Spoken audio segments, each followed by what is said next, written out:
나누고자 합니다. 한국에 한때 이제 유행했던 말, 요즘도 가끔씩 들을 수 있는 단어인데요. 좀 들어보셨습니까? 영끌이라는 단어가 있습니다. 영끌. 무슨 뜻인지 아십니까?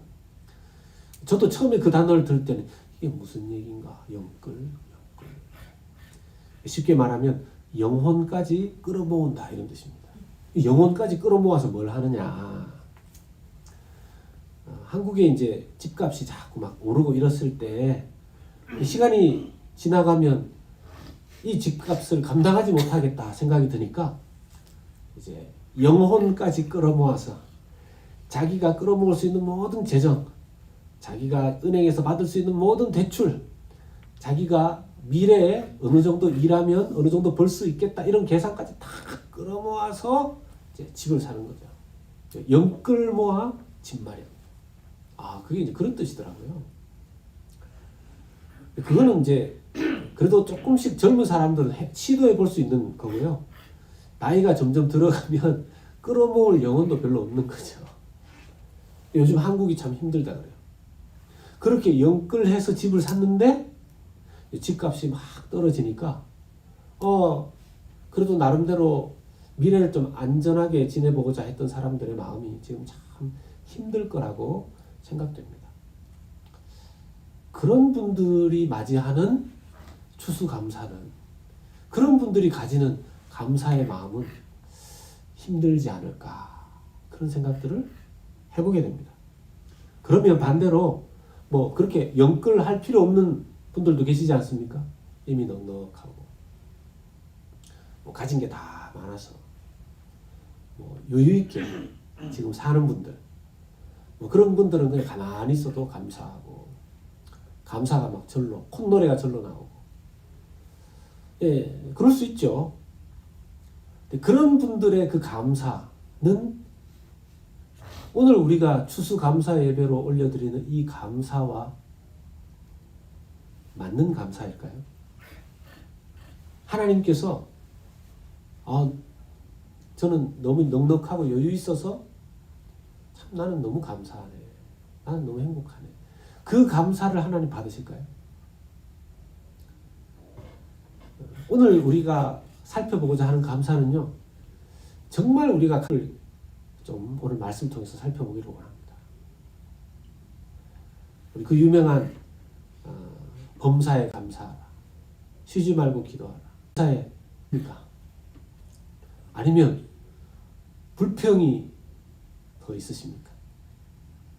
이제 자칫하면 추수감사 예배다 그러니까, 또 추수감사절이고 이러니까 이제 내가 다른 때는 좀 불평하면서 감사 많이 못하고 살았어도 요 시즌에는, 요 날은 좀 내가 감사만 하고 살자. 쉽지가 않습니다. 어떤 때는 그 밥을 지으면 밥을 이제 퍼서 옮길 때 그 밥솥 안에 밥 한 톨이라도 아끼려고 주걱으로 끝까지 잘 다듬지 않습니까? 그런 것처럼 그렇게 팍팍 긁어서 영끌을 해가지고 하나님 앞에 감사하는 것 말고 가만히 있어도 이렇게 늘 하나님 참 감사합니다, 그런 감사의 중심이 우리에게 있었으면 좋겠다 하는 생각이 듭니다. 불평할 거리들이 찾아오죠. 힘든 순간들이 찾아오죠. 막 답답하고 막 화가 나는 일들이 찾아오죠. 그러나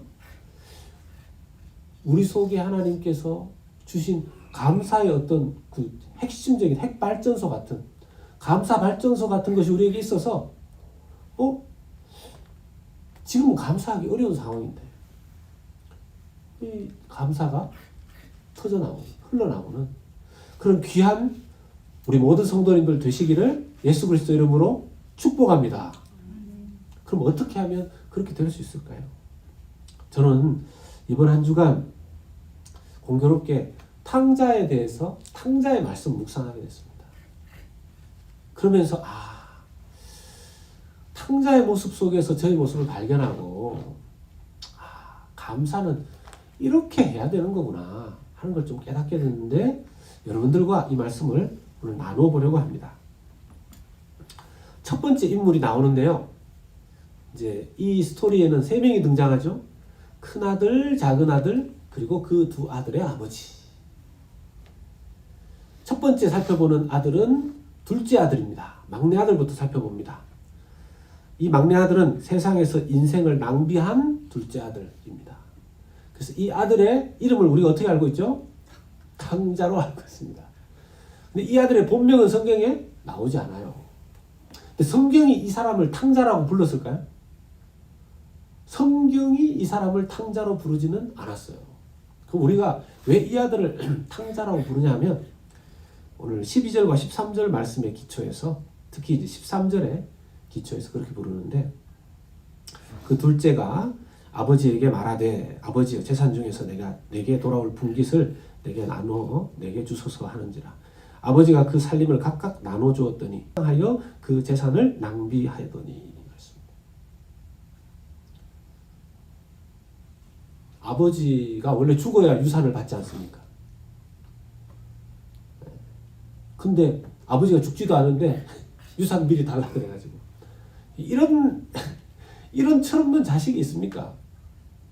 어쨌든 그 유산 미리 받아서 아버지의 유산 영끌해가지고 그걸 먼 나라로 가서 허랑방탕하게 낭비했다는 겁니다. 이제 이 허랑방탕이 영어 성경에 보면 어떤 버전에는 스캔들, 저는 잘 안 쓰는 단어라서 잘 모르겠어요. 스캔들. 더 쉬운 단어로 다른 영어 번역에는 waste 이렇게 쓰여져 있습니다. 그러니까 한국 사람은 한글 성경에 허랑방탕했다 이렇게 하면 허랑방탕 이 의미 자체가 뭐 완전 나쁜 놈으로 살았다 이렇게 좀 들리는데 성경에서는 사실 그 돈을 낭비했다. 그리고 원어 성경으로도 보면 헬라어로도 보면 돈을 막 뿌리고 다녔다. 그런 뜻이 좀 됩니다. 그래서 우리는 이 둘째 아들을 탕자라고 부릅니다. 이 탕자는요, 허무맹랑하게 어느 곳에 막 퍼주는 것을 그때 쓰는 이 한자가 탕자입니다. 탕진했다 할 때 탕자. 그렇게 다 탕진하고 나서 그의 신세가 비참해졌죠. 거지가 되지 않습니까? 어느 수준까지 낮아졌습니까? 돼지 수준까지 낮아져가지고 돼지하고 같이 살고 돼지가 먹는 쥐염 열매 꿀꿀이죽이죠. 꿀꿀이죽 먹고 그 정도까지 떨어졌습니다. 그리고서는 이제 깨닫게 된 거죠. 내 신세가 왜 이렇게 됐는가? 내 인생이 왜 이렇게 됐는가? 너무 막막하고 그때 되어서 이제 아버지를 생각합니다. 아버지를 떠올립니다. 여러분 반대로 성경은 그렇지 않은데 스토리가 이 둘째 아들이 영끌해서 아버지 재산 모아서 가가지고 막 투자를 잘하고 장사를 잘하고 해서 부자가 됐다고 한번 생각해 보십시다. 그럼 잘 풀린 거죠? 과연 이렇게 잘 풀린 것이 그렇게 해서 성경의 스토리가 그렇게 됐다면 어떻게 그 둘째 아들이 잘한 거가 될까요? 그렇게 부자가 돼서 그렇게 살았다.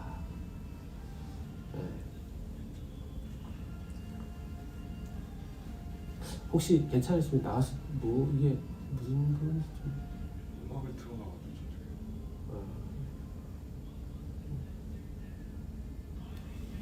이게 좀 많이 끌 수 있으면 뭐 이게 무슨 그런 거예요.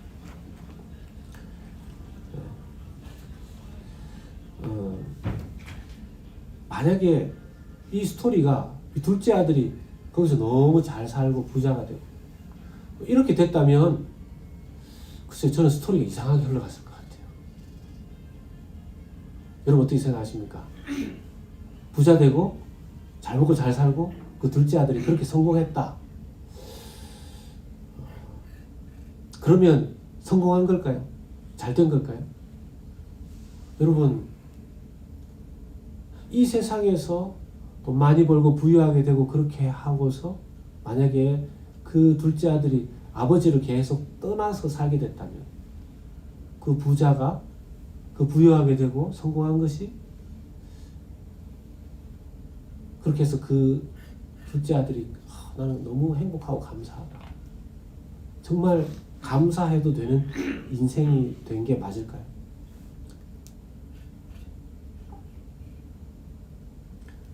이 둘째 아들은 그 비참해진 상황이 되어서 이제 깨닫게 됩니다. 뭘 깨닫게 됩니까? 누가복음 15장 18절에서 19절에 같이 한번 읽겠습니다. 시작. 내가 일어나 아버지께 가서 이르기를 아버지 내가 하늘과 아버지께 죄를 지었사오니 지금부터는 아버지의 아들이라 일컬음을 감당하지 못하겠나이다. 나를 품꾼의 하나로 보소서 하리라 하고. 보통 이럴 때 참 이 둘째 아들이 바르게 깨달은 거죠. 너무 감사한 겁니다. 많은 경우에요. 사업하다 실패하고 인생 망가지면 자기 인생을 막 후회하면서 또 세상을 막 비난하면서 그렇게 되기가 쉽습니다. 내가 저 나쁜 사람들 때문에 내가 신세 망쳤다. 내가 이렇게 어리석어서 내가 이렇게 망가졌다. 이렇게 생각하기 쉽죠. 근데 그건요, 여러분, 바른 해결책이 아닌 거 아시죠? 저도 그럴 때 있거든요. 정말 어떻게 생각이 그렇게 짧냐? 어떻게 그렇게 결정을 내가 했을까? 그럴 때가 있는데 그게 무슨 소용이 있습니까? 자기가 자기를 책망하고 비난한들. 거기다가 또 내가 그 사람 때문에 내 신세가 이렇게 됐다. 그것도 마찬가지입니다. 모든 핑계를 또 외부로 다 돌릴 수도 없는 노릇이거든요. 제일 좋은 반성은 뭘까요? 사실은 이 둘째 아들이 한 겁니다. 하나님 앞에 내가 내 죄를 깨닫는 거죠. 그때 내가 교만했구나. 그때 내가 하나님 앞에 겸손하게 여쭙지 않았구나. 그거 깨닫는 것이 1번입니다. 제가 사사기 말씀 묵상하면서 이렇게 요즘 와닿는 게 있습니다. 사람들이 악해질 때요. 악의 마음의 중심에 뭐가 있다고 그랬습니까? 교만이 있다고 그랬어요. 교만이 있다고 그랬어요. 내가 하나님과 가까이 있느냐 멀어져 있느냐를 깨닫는 방법이 뭡니까? 내가 하나님과 멀어지면 내 마음에 찾아오는 것이 교만입니다. 오만한 자의 자리에 앉는 것. 하나님과 가까이 하면 성령으로 충만할 때 가지게 되는 마음이 뭘까요? 겸손한 마음입니다. 겸손한 마음. 여러분 이런 얘기 들어보신 적 있죠? 정말 겸손한 사람을 당해낼 재간이 없다. 정말 겸손한 사람. 정말 선한 사람. 근데 이게 쉽지 않은 거죠. 이 둘째 아들 탕자는 그 낭비를 아버지의 재산 다 낭비하고 영끌에서 받은 거 다 낭비하고 나서 자기가 하나님 앞에 아버지에게 죄를 짓고 하나님께 죄를 지었다는 걸 깨닫습니다. 그리고 겸손해져요. 겸손해져요.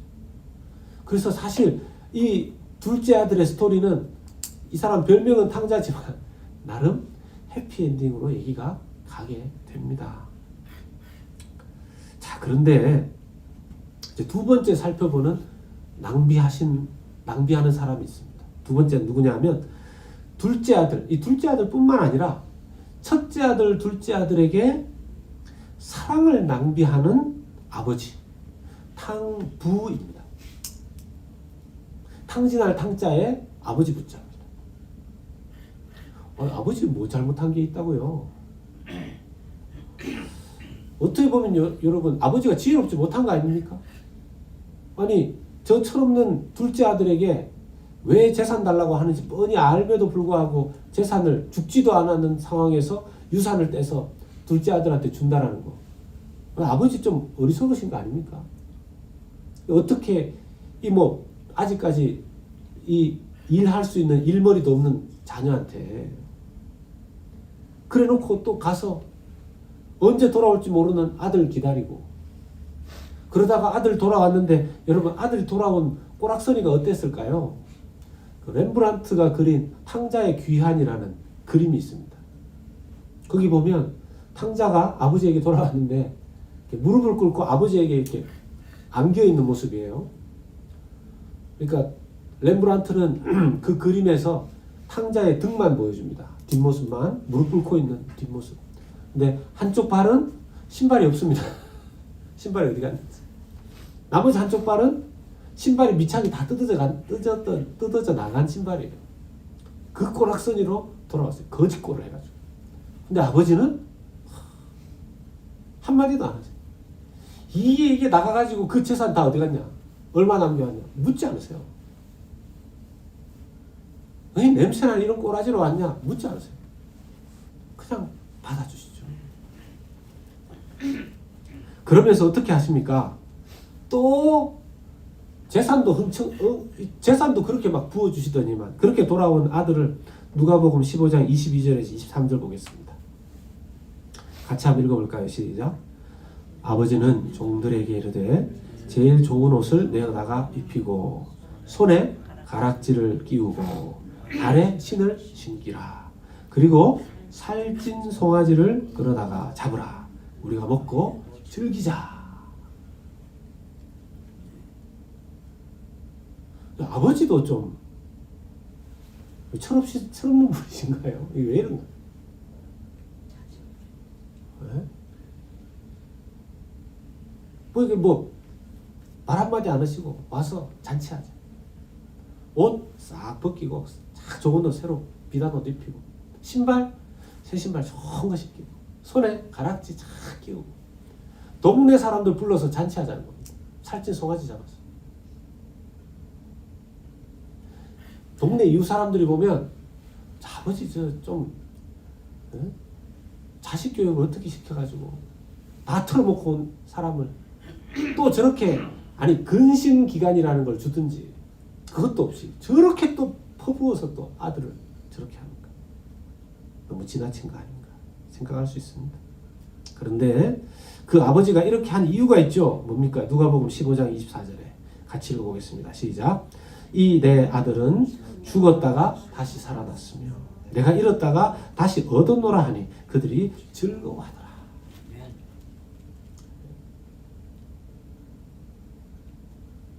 그 아들을 향한 아버지의 사랑이 나오는 거죠. 여러분, 이 누가복음 15장은요, 예수님께서 바리새인들 앞에 세워놓고 아버지는 하나님을 당연히 상징하는 거고요. 이 둘째 아들은 그들 중에 하나님을 잘 모르는 이방인이 될 수도 있고 그런 철없는 탕자가 될 수도 있고 이제 큰 아들은 바리새인을 상징하는 겁니다. 이 탕자의 이 사전적 정의가 이렇대요. 무모할 정도로 씀씀이가 해픈 것. 무모할 정도로 씀씀이가 해픈 것. 여러분, 이 두 아들의 아버지처럼 우리 하나님이 무모할 정도로 당신의 자녀들을 향하여 그 사랑의 씀씀이가 해프신 분이 우리 하나님이신 줄 믿으시기를 축복합니다.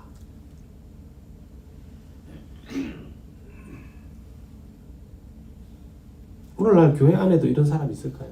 이런 탕자? 교회 밖에 있는 사람은 말할 것도 없고 탕자죠. 교회 떠나 있는 사람.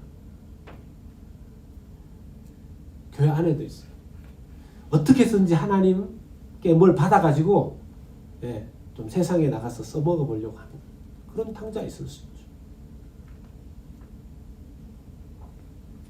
하나님께서는 그런 우리들에게 그냥 부어주십니다. 밑이 빠진 독에 물을 계속 붓는 그 일을, 그 사랑을 하나님 아버지 계속 우리에게 하고 계신 거죠. 하나님께서 우리에게 주신 것 중에서 가장 크게 막 부어주신 게 뭡니까? 가장 큰 해프게 씀씀이를 부어주신 것, 바로 요한복음 3장 16절이 말씀하시죠. 독생자 예수 그리스도를 우리에게 주셨다라는 것. 하나님이 세상을 이처럼 사랑하셔서 독생자를 주셨으니 이는 그를 믿는 자마다 멸망하지 않고 영생을 얻게 하려 하심이라. 아멘. 자, 이제 문제는요, 세 번째 아들입니다. 세 번째 아들이 아니라 이제 세 번째고 첫째 아들, 큰 아들 얘기해요. 집 안에 있었지만 인생을 웨이스트하는 큰 아들입니다. 집 안의 당자. 집 안의 당자.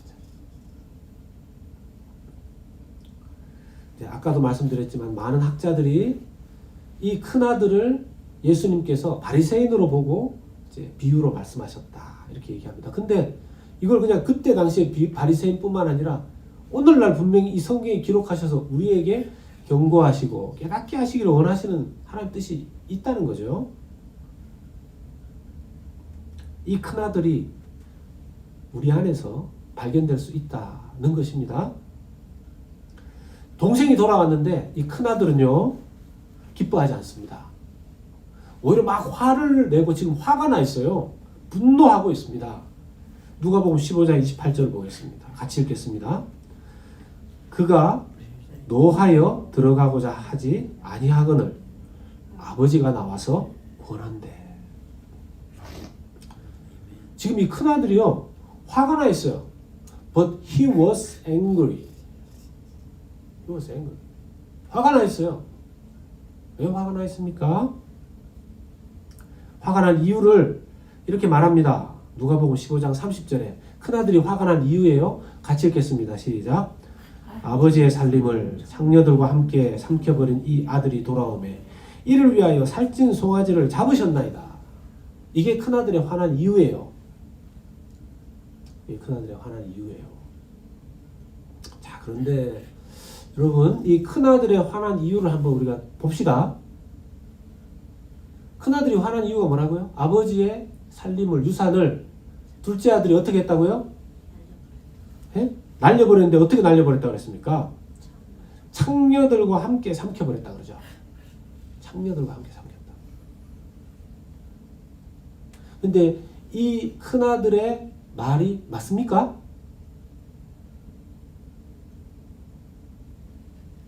둘째 아들이 창녀들과 함께 아버지의 유산을 이게 날려버린 거 맞습니까? 네? 어떤 근거로요? 지금 둘째 아들이 먼 나라에 가서 자기 아버지의 유산을 낭비했는 건 맞죠?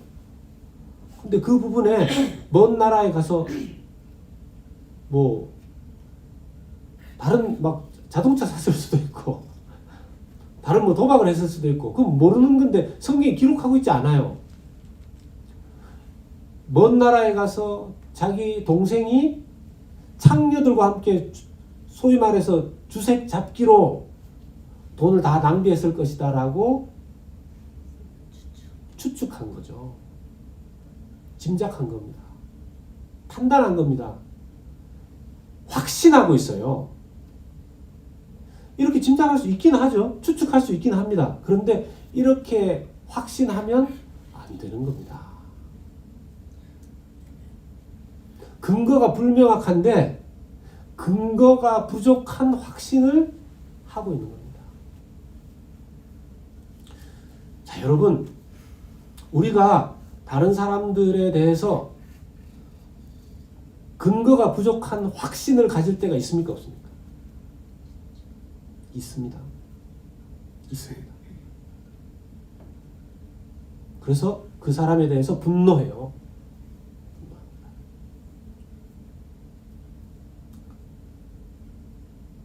자초지종도 다 모르는 상태에서 관점 자체가 이미 결정해놨어요. 자기가 남의 눈에 티는 보지 못하고 남의 눈에 티는 보고 자기 눈에 뭘 못 보는 겁니까? 들보를 보지 못하는 겁니다. 이게 지금 큰아들이에요. 큰아들. 그래서 용서 못하겠다는 거예요. 자기가 이미 결론 내려버렸어요.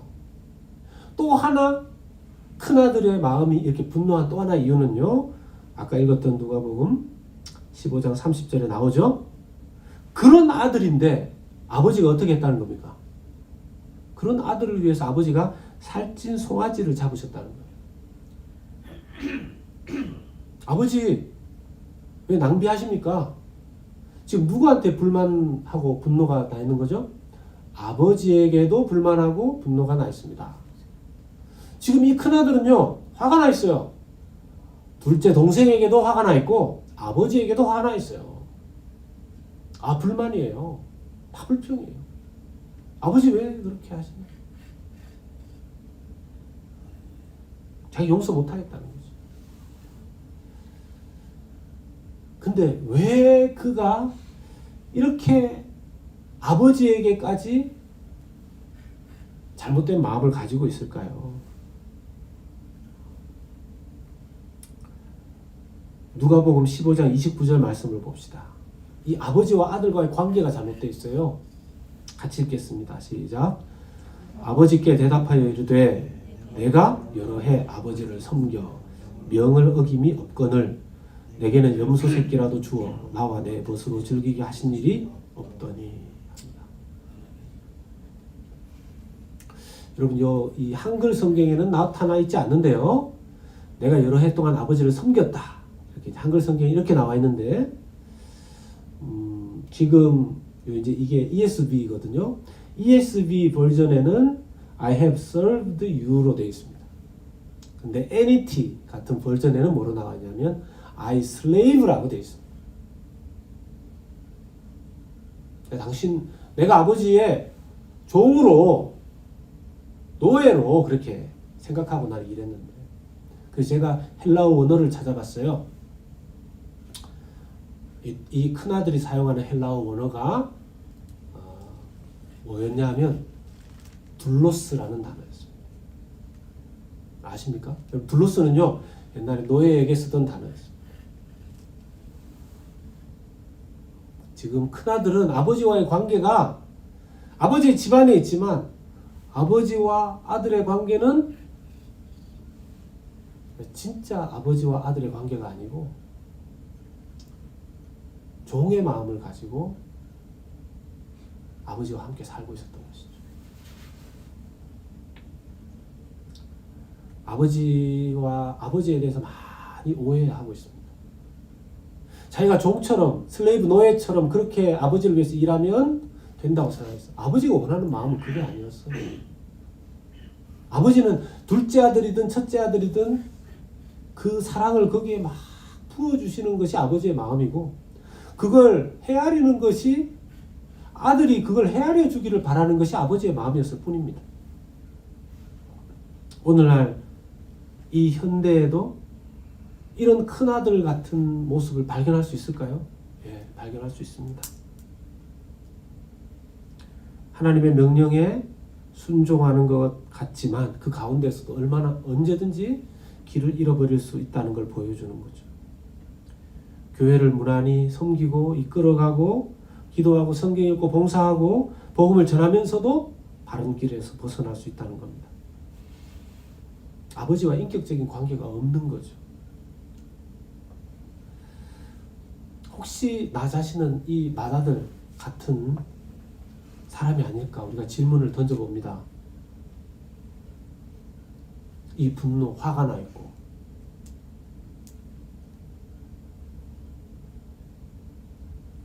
그런 분노를 계속해서 붙들고 있으면요 아버지 앞에 맏아들 같은 마음이 되어버립니다.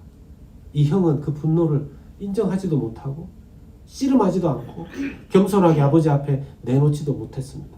만약에 내어놓았다면 어떻게 했을까? 근데 이걸 계속 쌓아두면 심리학적으로 이 분노를 계속 쌓아놓으면 어떻게 될까요? 엉뚱한 곳에서 이런 분노가 터져버리는 거죠.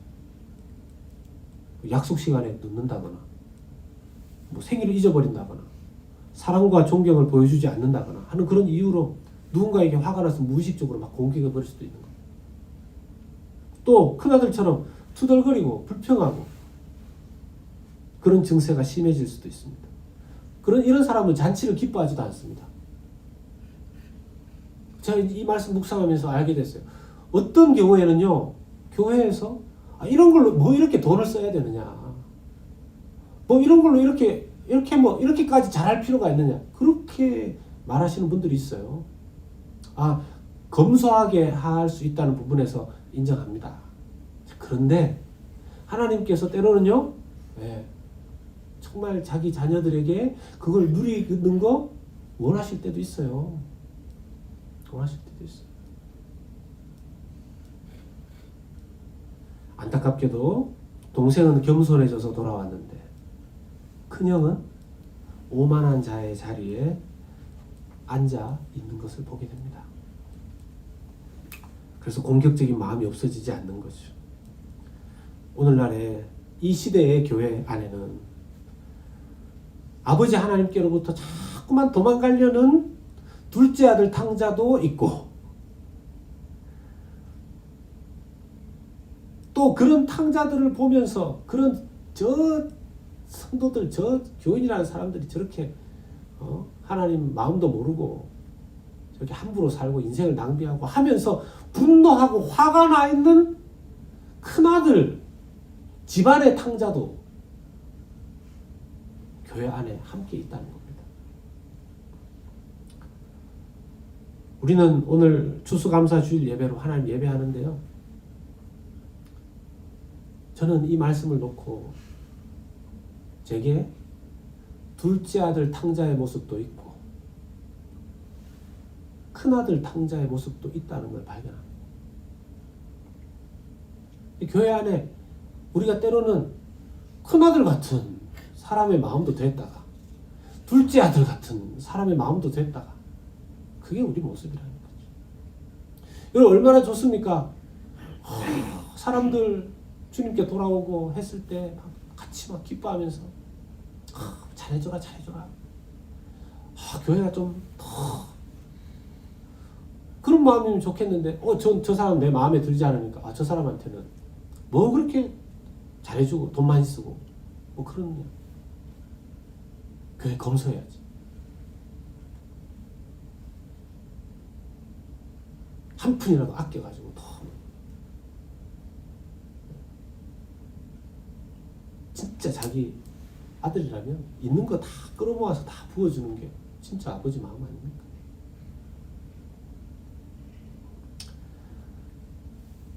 우리 마음속에 스스로 깨닫고 하나님 앞에 어떻게 하면 그러면 진짜 감사하는 사람으로 살 수 있을까요?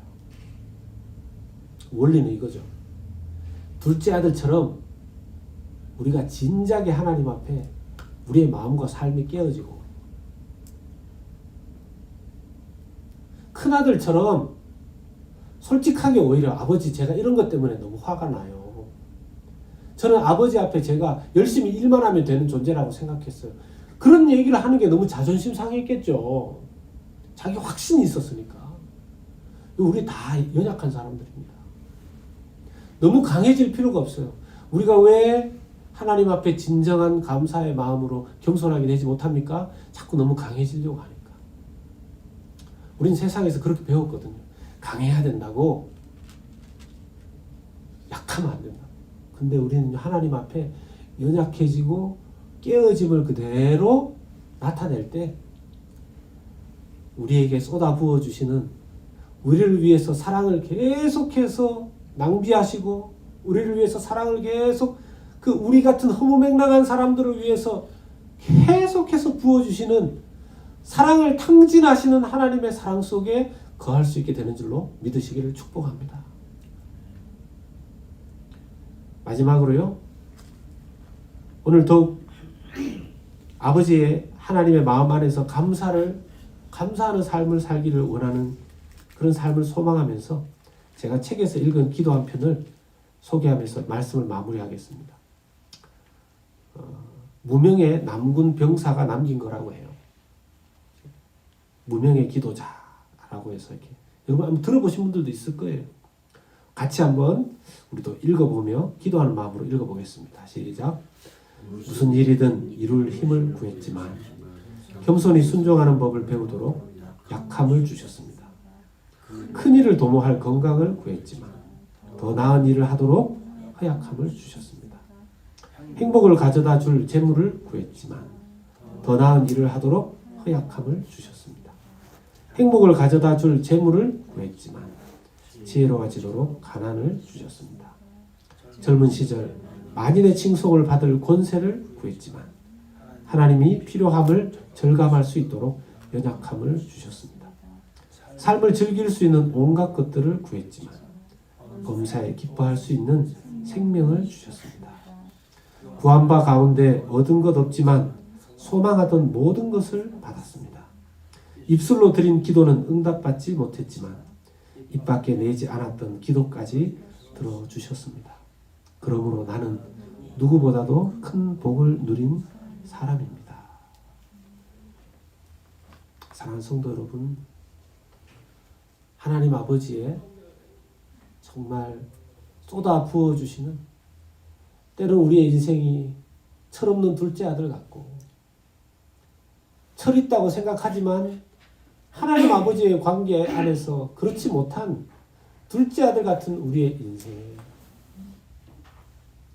그 두 아들을 바라보시면서 변함없는 그 어마어마한 사랑을 우리를 위해서 계속해서 쏟으시고 탕진하시는 그 하나님의 아버지의 사랑 안에 거할 때, 그 하나님을 바라볼 때 우리 인생 가운데 항상 기뻐하고 쉬지 않고 기도하고 범사에 감사하는 우리 인생의 여정이 되는 줄로 믿습니다.